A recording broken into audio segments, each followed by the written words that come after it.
നമ്മുടെ ചുരിദാറിന്റെ next video ആണ്. ഇത് സെമി സിൽക്കിന്റെ ഫാബ്രിക് ആട്ടോ. നല്ല ഡാർക്ക് ഒരു ഗ്രീനിന്റെ ഷെയ്ഡ്. ഇതിന്റെ കോമ്പിനേഷൻ വരുന്നത് പീച്ചും മെറൂണും ചേർന്നിട്ടുള്ള കോമ്പിനേഷനിൽ ക്രോസ് സ്റ്റിച്ചിന്റെ ഡിസൈൻ ആണ് കൊടുത്തേക്കുന്നത്. ഒരു സ്ക്വയർ പാറ്റേണിലുള്ള നെക്ക് ആട്ടോ. ഇത് തയ്ച്ച് വരുമ്പോഴത്തേനും കാണാൻ നല്ലതായിരിക്കും. ഇതിന്റെ ദുപ്പട്ട വരുന്നത് വൺ സൈഡിൽ സെയിം തന്നെ ക്രോസ് സ്റ്റിച്ച് ഡിസൈൻ കൊടുത്തിട്ടുണ്ട്. മെറ്റീരിയൽ നല്ല സ്മൂത്ത് ഫിനിഷ് ആട്ടോ. നമ്മുടെ സെമി സിൽക്കിൽ തന്നെ നല്ല സ്മൂത്ത് ആയിട്ടുള്ള ഫാബ്രിക്. കളേഴ്സും നല്ല ഡിഫറെന്റ് ആയിട്ടുള്ള കളേഴ്സ് ആണ്. നമ്പർ വരുന്നത് M407, റേറ്റ് 999 999. നമുക്ക് നെക്സ്റ്റ് വരുന്നത് ഒരു ഡാർക്ക് ഒരു പിങ്കിന്റെ ഷെയ്ഡ് ആട്ടോ. ഒനിയൻ പിങ്കിന്റെ തന്നെ ഡാർക്ക് ഷെയ്ഡ് എന്ന് പറയാം. ഞാൻ പറഞ്ഞത് നല്ല കളർ ചാർട്ടാണ്. ഭയങ്കര അടിപൊളി കളറാട്ടോ ഇത്. ഇതിൻ്റെ സെയിം തന്നെ ആ ഒരു വർക്ക് തന്നെ കൊടുത്തേക്കുന്നത്. ദുപ്പട്ടയ്ക്കകത്തെ വർക്കും കാണാൻ നല്ല കേട്ടോ. ഈ ഒരു 1000 റേഞ്ചിൽ നല്ല ഐറ്റോ. ബോട്ടം വരുന്നത് സെയിം കളർ സാറ്റിൻ സിൽക്കിന്റെ ഫാബ്രിക്. പിന്നെ നമ്പർ വരുന്നത് M406, റേറ്റ് 999. നമുക്ക് നെക്സ്റ്റ് കളർ വരുന്നത് ഇതും നല്ലൊരു ലാവണ്ടർ ഷെയ്ഡ് ആട്ടോ.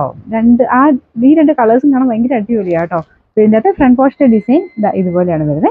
ഇതിൻ്റെ ചെറുതൊരു ക്രോസ് സ്റ്റിച്ചിന്റെ കുഞ്ഞു കുഞ്ഞു ഡിസൈൻസ് അകത്തോട്ടും പോയിട്ടുണ്ട് സെയിം കളറിൽ. ദുപ്പട്ടയ്ക്കകത്തും സെയിം വർക്ക് തന്നെ. അത്യാവശ്യം നല്ല ലെങ്തി ആയിട്ടുള്ള ഐറ്റം ആട്ടോ. ഇതിന്റെ നമ്പർ M405, റേറ്റ് 999. നാലാമത്തെ ഷെയ്ഡ് വരുന്നത് നല്ല ഡാർക്ക് ബ്ലൂ കളർ ആട്ടോ. എല്ലാ ഷെയ്ഡ്സും നല്ല ഭംഗിയാണ്. കാരണം ആ ഒരു കോമ്പിനേഷൻസ് നല്ലതാണല്ലോ. പീച്ചും മെറൂണും കൂടെ കോമ്പിനേഷനിലാണ് ഡിസൈൻ കൊടുത്തേക്കുന്നത്. നമുക്ക് നോർമൽ വരുന്ന ബ്ലൂവിനേക്കാളും കുറച്ച് ഡിഫറെന്റ് നല്ലൊരു ബ്ലൂ ആണ്. ഇതും മെറ്റീരിയൽ നല്ല സ്മൂത്ത് ഫിനിഷ് ആട്ടോ. നമ്പർ വരുന്നത് M404, റേറ്റ് 999.